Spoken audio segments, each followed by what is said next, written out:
जय श्री कृष्ण मित्रों। स्वागत है आपका अपने चैनल अनमोल पावर स्टोरी में। आज हम लेकर आए हैं अंधेर नगरी चौपट राजा की कहानी। अगर आपको हमारी यह कहानी पसंद आए तो कृपया वीडियो को लाइक करके चैनल को सब्सक्राइब करें और बेल आइकन को जरूर दबाएं।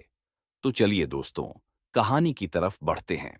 कई वर्षों से गुरुजी हिमालय के एक शांत और तपस्वी आश्रम में साधना कर रहे थे। उनके दो प्रिय शिष्य थे, दीनदयाल और सत्यदेव। दोनों युवा थे, उत्साही थे और जीवन के रहस्यों को समझने की लालसा से भरे हुए थे। एक दिन तपस्या के अंत के समय गुरुजी ने आंखें खोलीं और दोनों शिष्यों को पास बुलाकर कहा, अब समय आ गया है कि हम नगरों का भ्रमण करें, भिक्षा लें और लोक जीवन को निकट से समझें। चलो, काशी की ओर प्रस्थान करते हैं। यात्रा प्रारंभ हुई। पहाड़ियों से उतरते हुए, नदियों को पार करते हुए वे तीनों साधु धीरे धीरे समतल प्रदेशों में पहुंचने लगे। दीनदयाल हर दृश्य को उत्सुकता से देखता था, खेती, बाजार, मनुष्य का व्यवहार। वहीं सत्यदेव अधिक शांत था, अधिक विचारशील।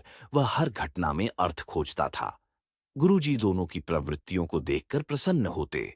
एक दिन दोपहर के समय जब तीनों एक विशाल आम के वृक्ष के नीचे विश्राम कर रहे थे, तभी दूर एक चौराहे पर शोर सुनाई पड़ा। उत्सुकता में तीनों उधर बढ़े। वहां कुछ व्यापारी आपस में बातें कर रहे थे। अरे भाई, उस नगरी में सब कुछ टके भाव मिलता है, मिठाई भी, सब्जी भी, सोना भी। गुरुजी ने सुना तो चौंक उठे। उन्होंने पूछा, कैसी नगरी है ये? क्या नाम है उसका? एक व्यापारी ने मुस्कुराते हुए उत्तर दिया, महाराज, वो अंधेर नगरी है और उसका राजा है चौपट राजा। वहां सब चीजें बराबर की कीमत पर बिकती हैं, चाहे वो हलवा हो या लोहे का औजार।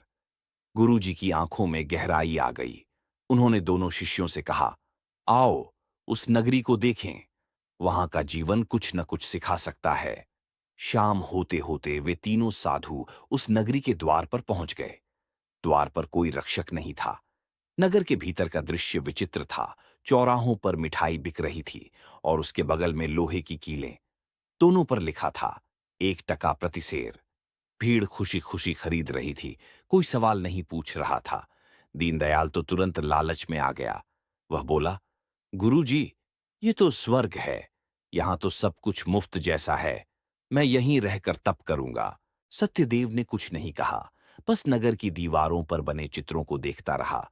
उन चित्रों में राजा को बड़ी मूर्खता से न्याय करते दिखाया गया था। एक चित्र में वह किसी गाय को सजा दे रहा था क्योंकि वह रास्ते में बैठ गई थी, और दूसरे में वह एक चोर को माला पहना रहा था। गुरुजी ने सिर हिलाया। यह नगरी बाहर से जितनी रंगीन है, भीतर से उतनी ही खोखली। यहां बुद्धि का कोई मूल्य नहीं, केवल अंधानुकरण है। परंतु यदि तुम रहना ही चाहते हो तो एक शर्त पर, हर दिन अपने कार्यों का मूल्यांकन करना और मुझे समाचार देना। दीनदयाल ने झुककर कहा, जैसी आज्ञा गुरुजी। गुरुजी और सत्यदेव नगर से बाहर ही एक पुरानी छांव में ठहरे और दीनदयाल भीतर नगर में चला गया, मिठाई लेकर, नए वस्त्र पहनकर, नगरवासियों में घुल मिलकर। और यहीं से प्रारंभ होती है उस अंधेर नगरी की असली कथा, जहां तर्क को दंड मिलता है और मूर्खता का सम्मान होता है। क्या दीनदयाल बचेगा इस पागलपन में? क्या सत्यदेव समय पर कुछ समझ पाएगा? और क्या गुरुजी की दूरदृष्टि इस अनजानी घड़ी का हल खोज पाएगी? अगले दिन भोर होते ही सत्यदेव नगर की ओर गया। उसे गुरुजी की बातों में संदेह नहीं था, पर मन में यह भी था कि दीनदयाल को कोई संकट न हो। जैसे ही वह नगर के भीतर पहुंचा, देखा कि दीनदयाल नए वस्त्रों में, गले में मिठाइयों की माला पहने, हाथ में मावे से भरी गठरी लिए, चौक पर खड़ा हंस रहा है। भाई सत्यदेव, देखो, यहां तो जैसे सपनों की नगरी हो। 1 टके में 4 सेर मिठाई। आज तो मैं पूरी गठरी भर लाया हूं, गुरुजी के लिए भी, तुम्हारे लिए भी। सत्यदेव ने गठरी को देखा। सौंधी खुशबू, गुलाब जामुन, रसगुल्ले, बेसन के लड्डू, जैसे किसी देवता के भोग का थाल हो। लेकिन मिठास से कहीं गहरी बात उसकी आंखों में थी, संदेह की। दीन, क्या तुझे ये सब सही लगता है? उसने पूछा। अरे भाई, यहां राजा बड़ा ही दयालु है। कोई टैक्स नहीं, कोई काम नहीं, बस मौज ही मौज है। सत्यदेव ने धीरे से वह वाक्य दोहराया जो नगर के हर कोने में उकेरा गया था, टके शेर भाजी, टके शेर खाजा। कुछ तो अजीब था। यह कीमत नहीं थी, ये तो न्याय की हंसी थी। गठरी लेकर जब सत्यदेव गुरुजी के पास लौटा, गुरुजी ने मिठाइयों को देखा भी नहीं। उन्होंने बस वह एक पंक्ति सुनी, टके शेर भाजी, टके शेर खाजा, और उनका चेहरा गंभीर हो गया। उन्होंने भूमि पर बैठे बैठे अपनी आंखें मूंद लीं। सत्यदेव, उन्होंने धीरे से कहा, यह नगरी नहीं, यह पतन का द्वार है। जहां चीजों का मूल्य बराबर हो, वहां विवेक का कोई मोल नहीं बचता। जहां रसगुल्ले और कील एक दाम में बिकते हों, वहां न्याय और अन्याय में भी कोई भेद नहीं होगा। सत्यदेव ने सहमति में सिर हिलाया, पर धीरे से कहा, गुरुदेव, क्या हमें छोड़ देना चाहिए दीनदयाल को यहां? क्या उसका मार्गदर्शन नहीं करना चाहिए? गुरुजी ने एक गहरी सांस ली। मैं उसे चेतावनी दे चुका हूं। यह मार्ग अब उसका स्वयं का है। उसे ही पहचाननी होगी अपने निर्णयों की दिशा। सत्यदेव, तुम चलो मेरे साथ। इस नगर की हवा भी सोच को विकृत कर देती है। लेकिन तभी सत्यदेव रुका। गुरुदेव, उसने नजरों में दृढ़ता के साथ कहा, यदि आप अनुमति दें तो मैं यहीं कुछ दिन रुकना चाहूंगा। मैं देखना चाहता हूं ये नगर कैसे चलता है।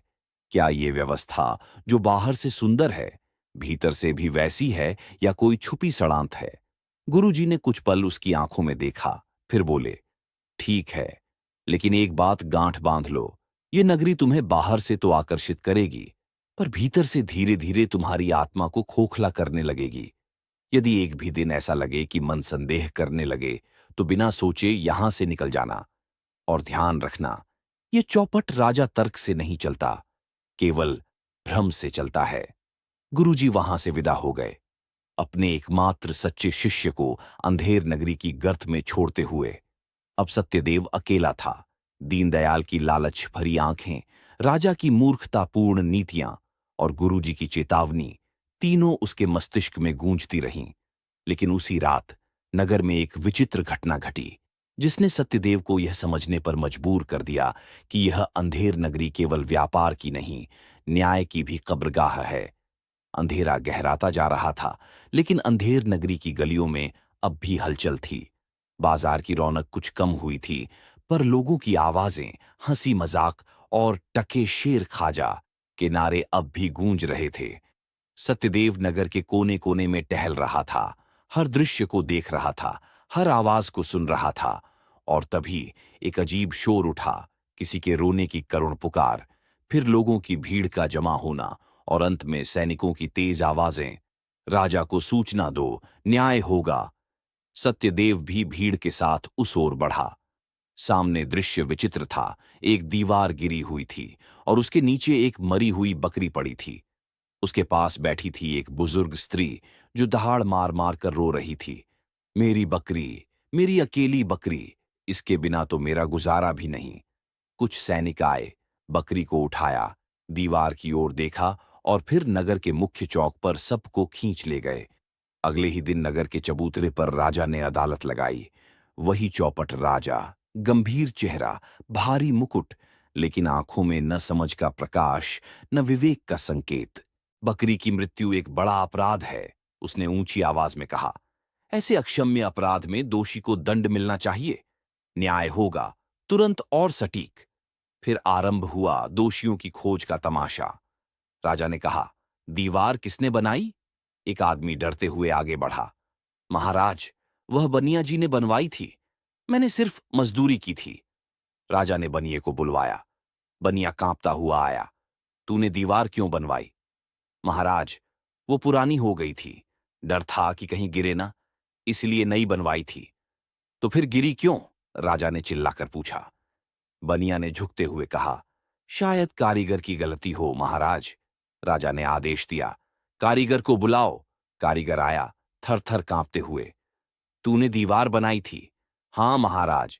फिर वो इतनी कमजोर क्यों थी? कारीगर ने तुरंत छूने वाले पर दोष डाल दिया। महाराज, मैंने तो सही ईंट लगाई थी, पर चूना बहुत खराब था, टिक ही नहीं पाया। अब चूने वाला बुलाया गया। वह अपनी पगड़ी समेटते हुए आया और बोला, महाराज, मैंने वही चूना लगाया जो चूना भट्टी से निकला, मैंने उसमें कुछ नहीं मिलाया। राजा झल्लाया, तो चूना भट्टी वाला कहाँ है? उसे लाओ।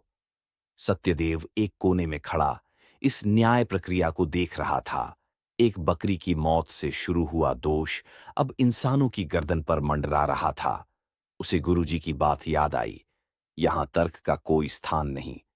चूना भट्टी वाला आया। उसने कहा, महाराज, उस दिन भट्टी ठीक से नहीं जली थी क्योंकि कोतवाल ने लकड़ियां समय पर नहीं पहुंचाईं, इसलिए चूना ठीक नहीं बना। राजा ने चौंक कर पूछा, कोतवाल, तुमने लकड़ियां क्यों नहीं दी? कोतवाल, जो अब तक न्याय सभा के किनारे हाथ बांधे खड़ा था, सकपका गया। महाराज, वो उस दिन लकड़ी वालों ने हड़ताल कर दी थी।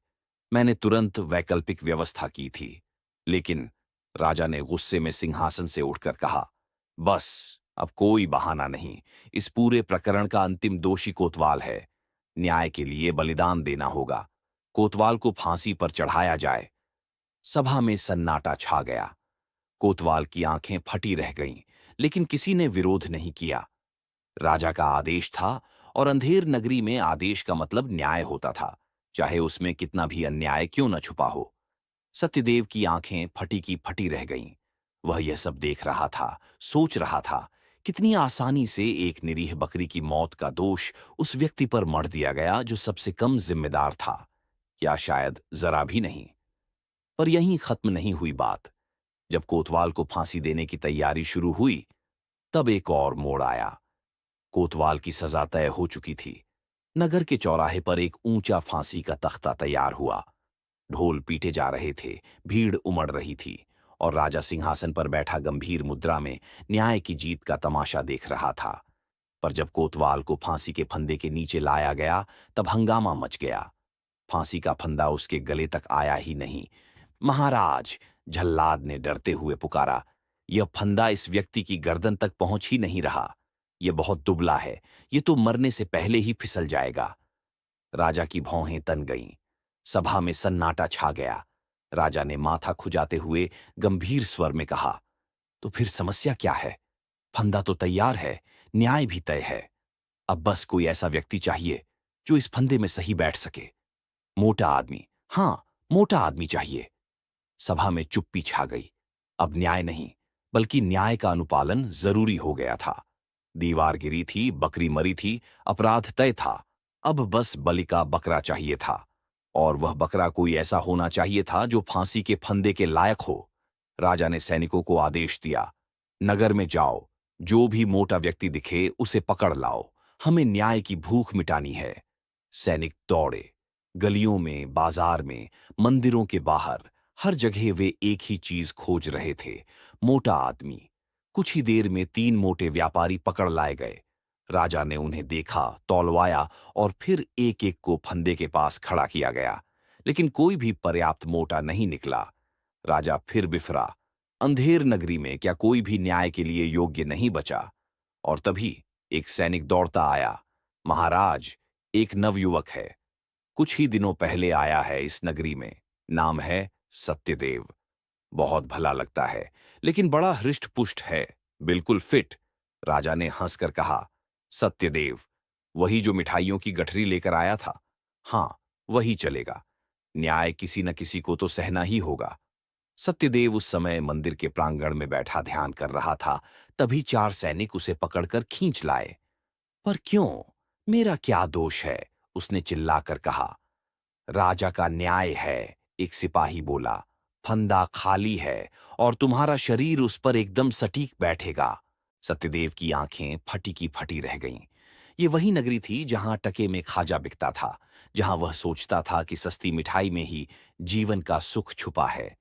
और आज उसी मिठाई का बोझ उसे मौत के दरवाजे तक खींच लाया था। सभा में लाया गया। राजा ने उसे देखा, मुस्कराया और बोला, न्याय कभी नहीं रुकता। तुम्हारे रूप में बकरी की आत्मा को शांति मिलेगी। सत्यदेव चीखा, महाराज, मैंने कुछ नहीं किया, मैं तो परदेशी हूं। और यही तो तुम्हारी गलती है, राजा बोला। इस न्यायप्रिय नगरी में आना सबसे बड़ी गलती है।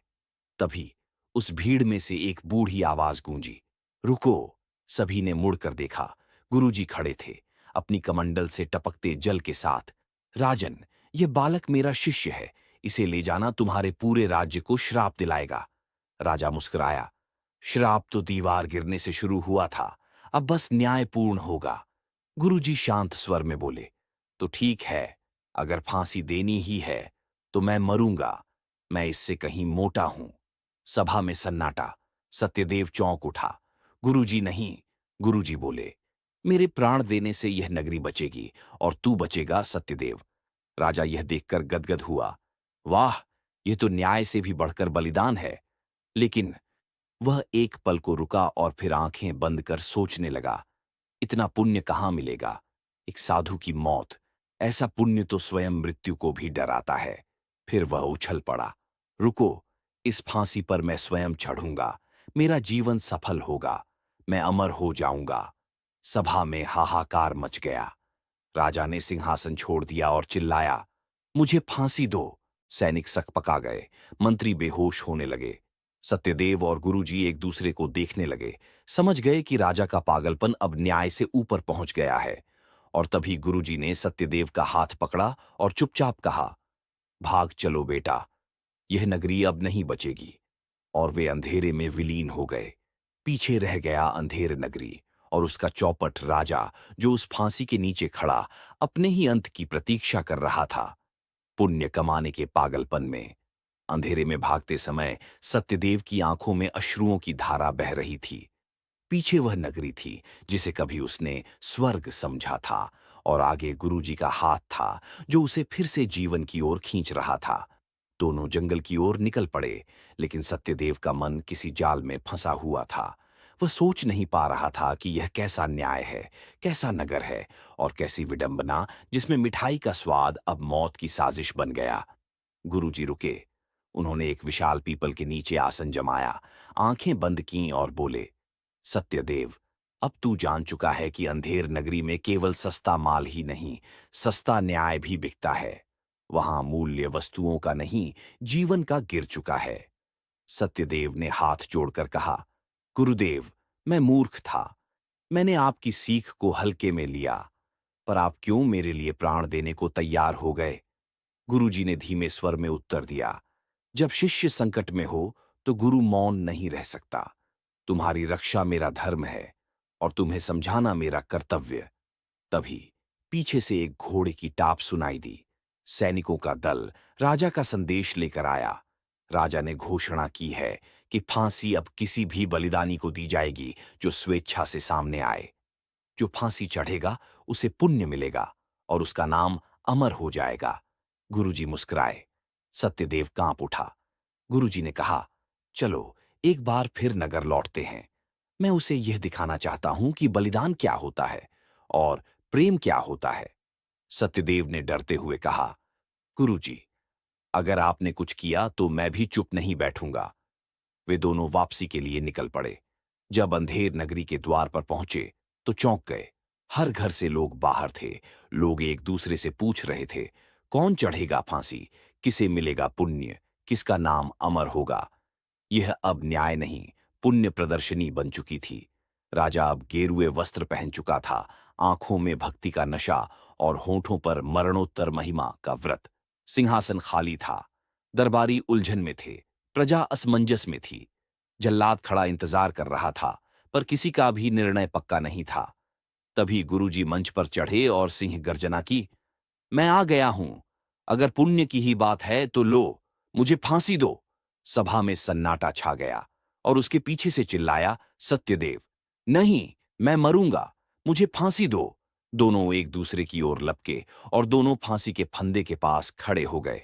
गुरुजी बोले, तू मेरा जीवन है सत्यदेव, मैं तुझे मरने नहीं दूंगा। सत्यदेव बोला, और आप मेरी आत्मा हैं गुरुदेव, अगर आप नहीं रहेंगे तो मैं कैसे जीवित रहूंगा। मंच पर दो देह थीं, पर आत्मा एक थी। सभा स्तब्ध थी। राजा दुविधा में पड़ गया। दो दो पुण्य।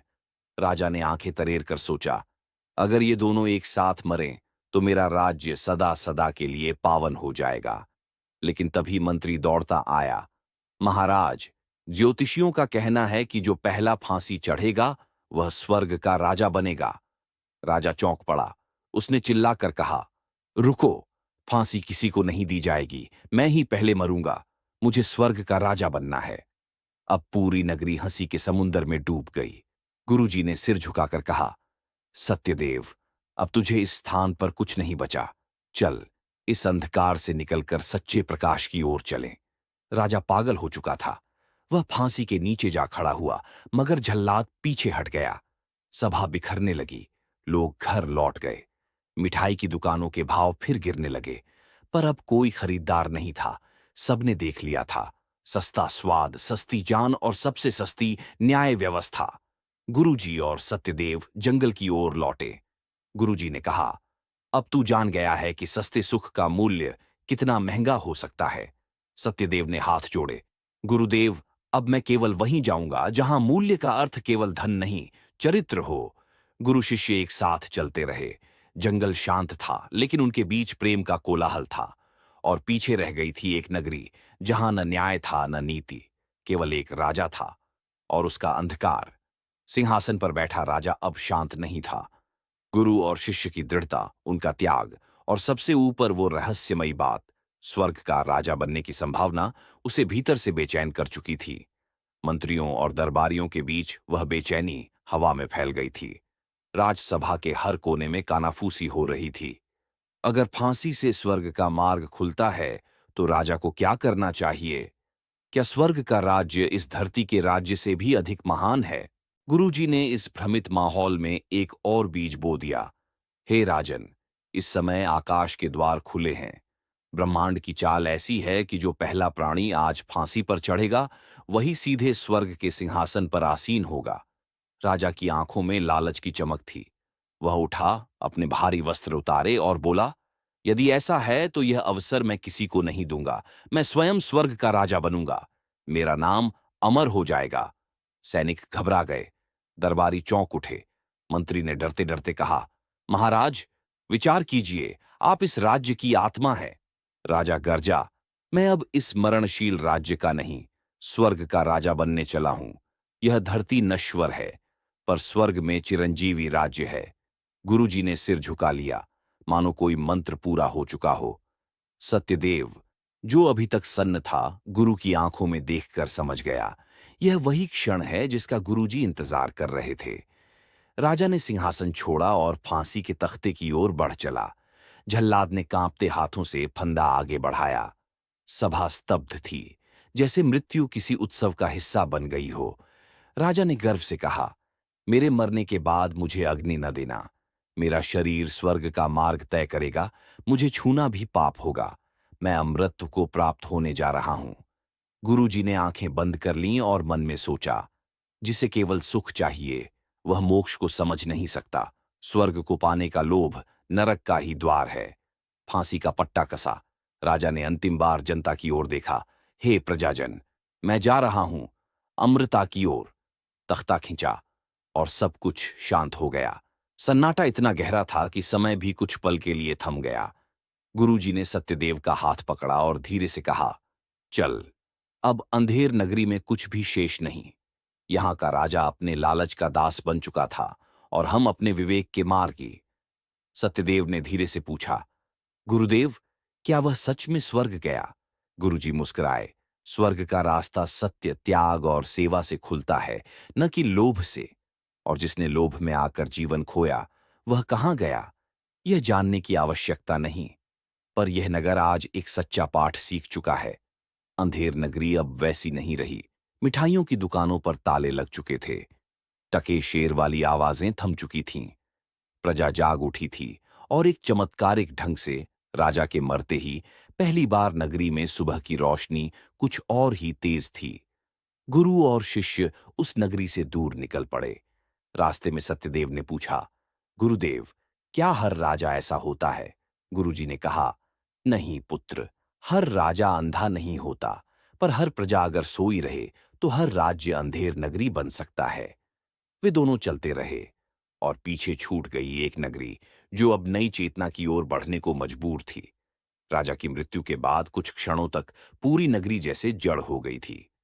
राजमहल के बाहर खड़े लोग चुपचाप उस तख्ते को निहार रहे थे जहां उनका राजा, जो कभी खुद को परम बुद्धिमान मानता था, अब एक आम शरीर बन चुका था।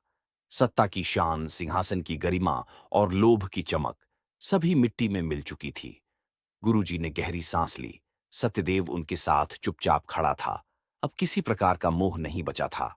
वह समझ चुका था कि जहां न्याय अंधा हो और निर्णय मूर्खता से ग्रस्त, वहां जीवन केवल एक तमाशा बनकर रह जाता है।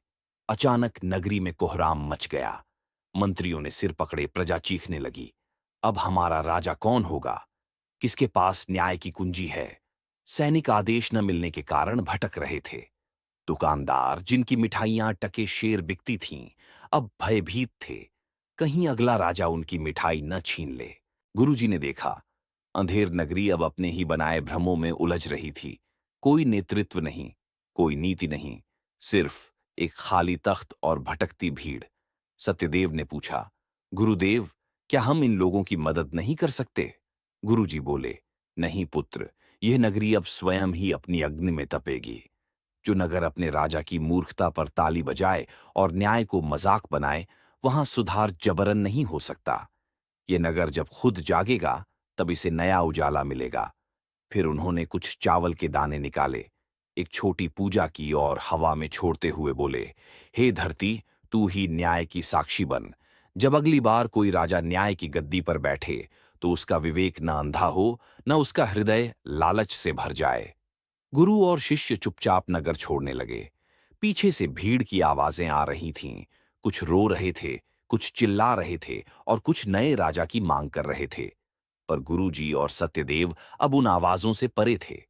वे जान चुके थे कि न्याय कोई पद नहीं होता, वह चेतना होती है। नगरी का अंत वहीं हुआ, जहां अज्ञानता ने ताज पहना और लोभ ने डंडा चलाया। अंधेर नगरी अब इतिहास बन चुकी थी, और इतिहास ने इसे याद रखा, पर दया से नहीं, बल्कि सीख के तौर पर। सत्यदेव ने पीछे मुड़कर अंतिम बार देखा। वही नगर जहां मिठाइयां टके शेर मिलती थीं, अब दुखों के सागर में डूब चुका था। उसने गुरुजी से कहा, अब मैं जानता हूं, जो मूल्यहीन हो वही अंत में भारी पड़ता है। गुरुजी मुस्कुराए, और जो मूल्य समझ जाए वही सच्चा न्याय करता है। दोनों चलते गए, एक उजाले की ओर, एक ऐसी दुनिया की ओर जहां न्याय का अर्थ सिर्फ सज्जा नहीं, समझदारी भी हो। अगर आपको यह कहानी पसंद आई हो, तो इसे लाइक और शेयर करें। हमारे चैनल अनमोल पावर स्टोरी को सब्सक्राइब करना ना भूलें और बेल आइकन को दबाएं, ताकि आपको हमारी सभी नई कहानियों की जानकारी मिल सके। धन्यवाद। फिर मिलेंगे एक नई रोचक कहानी के साथ। जय श्री कृष्णा।